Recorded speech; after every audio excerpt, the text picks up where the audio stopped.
Chapter 5. The Sabbath written by the finger of God. When the voice of the Holy One had ceased, the people stood afar off, and Moses drew near unto the thick darkness where God was. A brief interview follows, in which God gives to Moses a series of precepts which, as a sample of the statutes given through him, may be classified thus: ceremonial precepts, pointing to the good things to come; judicial precepts, intended for the civil government of the nation; and moral precepts, stating anew in other forms the 10 Commandments. In this brief interview, the Sabbath is not forgotten. 6 days thou shalt do thy work, and on the 7th day thou shalt rest, that thine ox and thine ass may rest, and the son of thy handmaid and the stranger may be refreshed. This scripture furnishes incidental proof that the Sabbath was made for mankind and for those creatures that share the labors of man. The stranger and the foreigner must keep it, and was for their refreshment. But the same persons could not partake of the Passover until they were made members of the Hebrew church by circumcision. When Moses had returned unto the people, he repeated all the words of the Lord. With one voice all the people exclaim, "All the words which the Lord hath said will we do." Then Moses wrote all the words of the Lord, and he took the book of the covenant and read in the audience of the people, and they said, "All that the Lord hath said will we do, and be obedient." Then Moses sprinkled both the book and all the people, saying, "This is the blood of the testament which God hath enjoined unto you." The way was thus prepared for God to bestow a second signal honor upon his law. And the Lord said unto Moses, "Come up to me in the mount, and be there.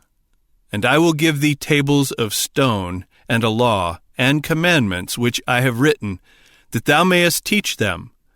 And Moses went up into the mount, and a cloud covered the mount, and the glory of the Lord abode upon Mount Sinai. And the cloud covered it 6 days. And the 7th day he called unto Moses out of the midst of the cloud. And the sight of the glory of the Lord was like devouring fire on the top of the mount in the eyes of the children of Israel. And Moses went into the midst of the cloud, and gat him up into the mount. And Moses was in the mount 40 days and 40 nights. During this 40 days God gave to Moses a pattern of the ark in which to place the law that he had written upon stone, and of the mercy seat to place over that law, and of the sanctuary in which to deposit the ark. He also ordained the priesthood, which was to minister in the sanctuary before the ark. These things being ordained, and the lawgiver about to commit his law as written by himself into the hands of Moses, he again enjoins the Sabbath. And the Lord spake unto Moses, saying, "Speak thou also unto the children of Israel, saying, Verily my Sabbaths shall you keep. For it is a sign between me and you throughout your generations, that you may know that I am the Lord that doth sanctify you. You shall keep the Sabbath therefore, for it is holy unto you. Every one that defileth it shall surely be put to death. For whosoever doth any work therein, that soul shall be cut off from among his people. 6 days may work be done, but in the 7th is the Sabbath of rest, holy to the Lord. Whosoever doeth any work in the Sabbath day, he shall surely be put to death. Wherefore the children of Israel shall keep the Sabbath, to observe the Sabbath throughout their generations for a perpetual covenant. It is a sign between me and the children of Israel forever. For in 6 days the Lord made heaven and earth, and on the 7th day he rested, and was refreshed. And he gave unto Moses, when he had made an end of communing with him upon Sinai, 2 tables of testimony, tables of stone written with the finger of God. This should be compared with the testimony of Ezekiel, speaking in the name of God. I gave them my statutes, and showed them my judgments, which if a man do, he shall even live in them. Moreover also I gave them my Sabbaths, to be a sign between me and them, that they might know that I am the Lord that sanctify them. I am the Lord your God. Walk in my statutes and keep my judgments, and do them, and hallow my Sabbaths, and they shall be a sign between me and you, that you may know that I am the Lord your God. It will be observed that neither of these scriptures teach that the Sabbath was made for Israel, nor yet do they teach that it was made after the Hebrews came out of Egypt. In neither of these particulars do they even seem to contradict those texts that place the institution of the Sabbath at creation. But we do learn, number one, that it was God's act of giving to the Hebrews his Sabbath that made it a sign between them and himself. I gave them my Sabbaths to be a sign between me and them. This act of committing to them the Sabbath has been noticed already. Number two, that it was to be a sign between God and the Hebrews, that they might know that I am the Lord that sanctify them. Wherever the word Lord in the Old Testament is in small capitals, as in the texts under consideration, it is in the Hebrew Jehovah. The Sabbath then, as a sign, signified that it was Jehovah, i.e., the infinite self-existent God, who had sanctified them. To sanctify is to separate, set apart, or appoint to a holy, sacred, or religious use. That the Hebrew nation had thus been set apart in the most remarkable manner from all mankind was sufficiently evident. But who was it that had thus separated them from all other people? As a gracious answer to this important question, God gave to the Hebrews his own hallowed rest day. But how could the great memorial of the Creator determine such a question? Listen to the words of the Most High. Verily my Sabbaths, i.e., my rest days, you shall keep, for it is a sign between me and you. It is a sign between me and the children of Israel forever. For in 6 days the Lord made heaven and earth, and on the seventh day he rested and was refreshed. The Sabbath, as a sign between God and Israel, was a perpetual testimony that he who had separated them from all mankind as his peculiar treasure in the earth was that being who had created the heavens and the earth in 6 days and rested on the seventh.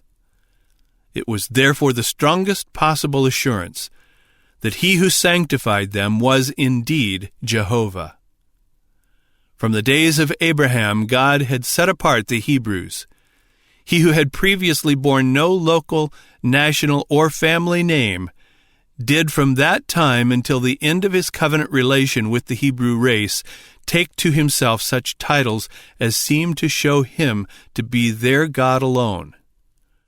From his choice of Abraham and his family forward, he designates himself as the God of Abraham, of Isaac, and of Jacob, the God of the Hebrews, and the God of Israel.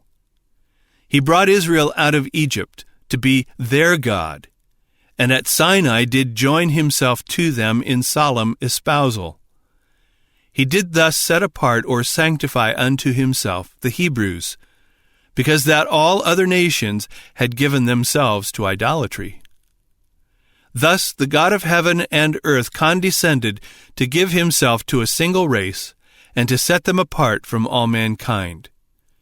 It should be observed that it was not the Sabbath which had set Israel apart from all other nations, but it was the idolatry of all other nations that caused God to set the Hebrews apart for himself, and that God gave to Israel the Sabbath which he had hallowed for mankind at creation as the most expressive sign that he who thus sanctified them was indeed the living God.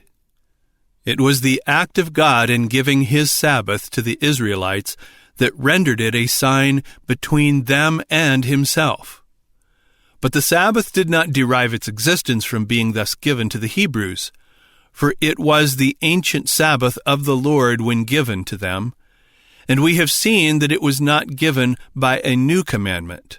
On the contrary, it rested at that time upon existing obligation. But it was the providence of God in behalf of the Hebrews, first in rescuing them from abject servitude, and second, in sending them bread from heaven for 6 days and preserving food for the Sabbath, that constituted the Sabbath a gift to that people. And mark the significancy of the manner in which this gift was bestowed as showing who it was that sanctified them. It became a gift to the Hebrews by the wonderful providence of the manna, a miracle that ceased not openly to declare the Sabbath every week for the space of 40 years, thus showing incontrovertibly that he who led them was the author of the Sabbath, and therefore the Creator of heaven and earth. That the Sabbath which was made for man should thus be given to the Hebrews is certainly not more remarkable than that the God of the whole earth should give his oracles and himself to that people.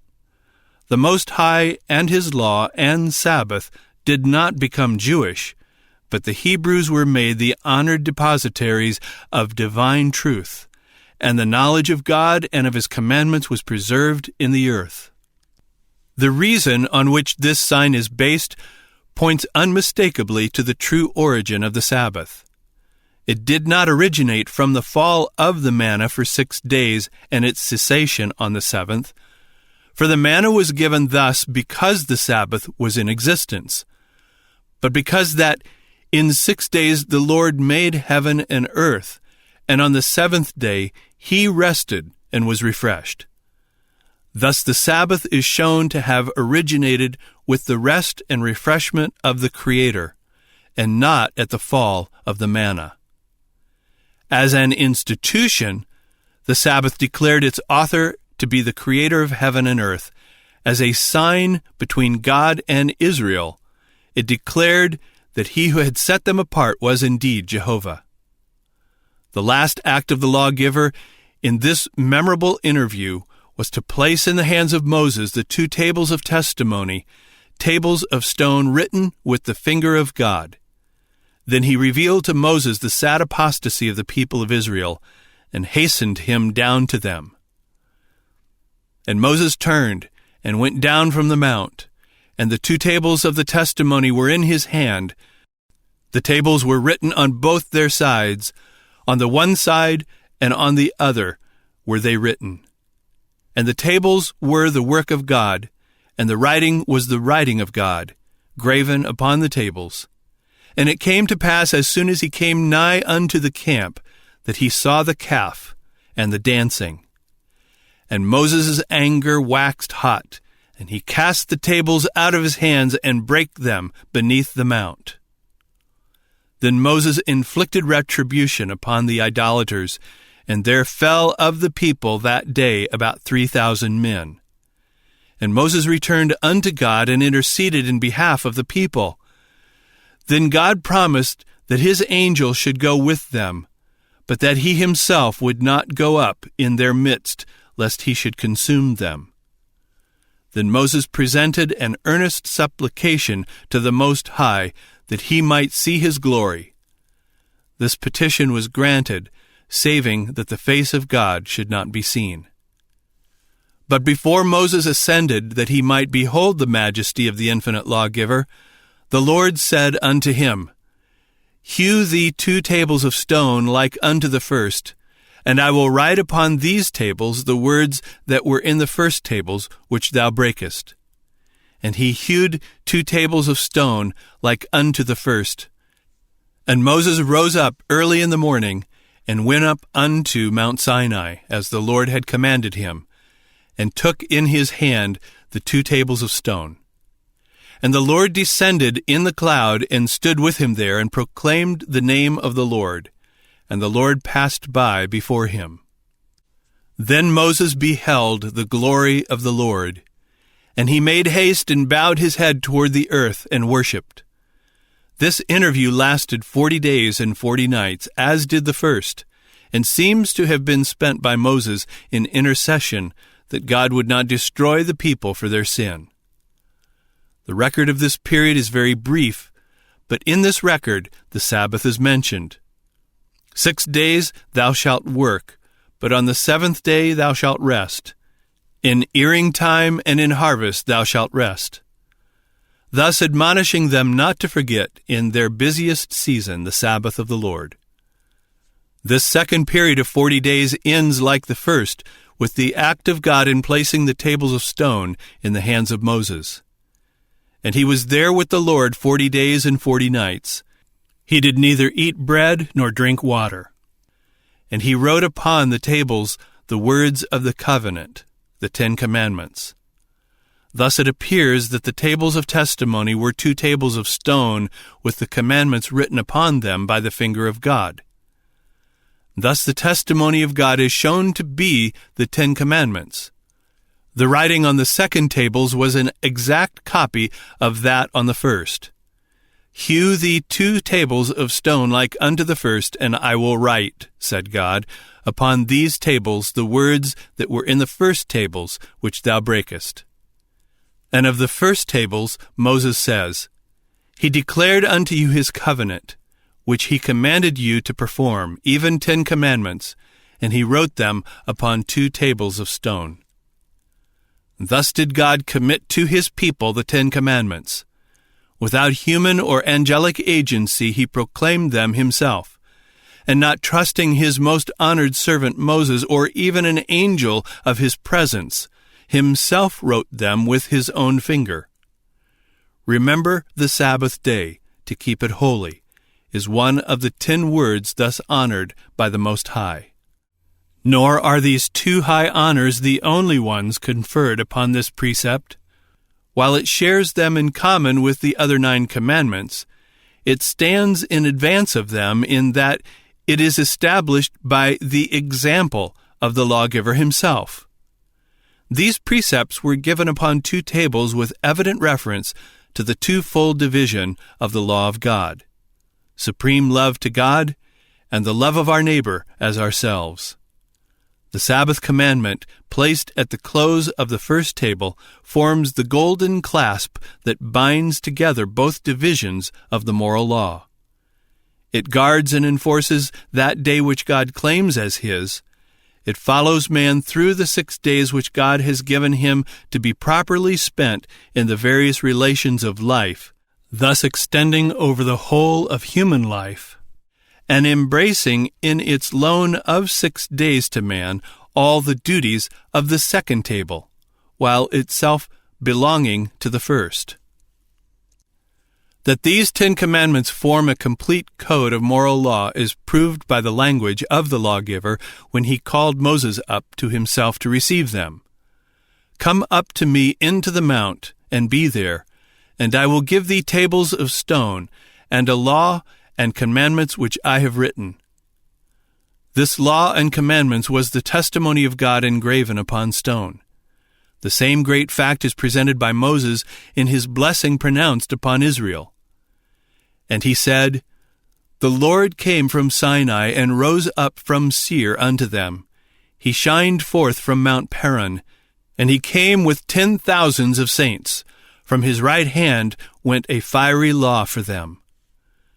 There can be no dispute that in this language the Most High is represented as personally present with 10,000s of his holy ones, or angels.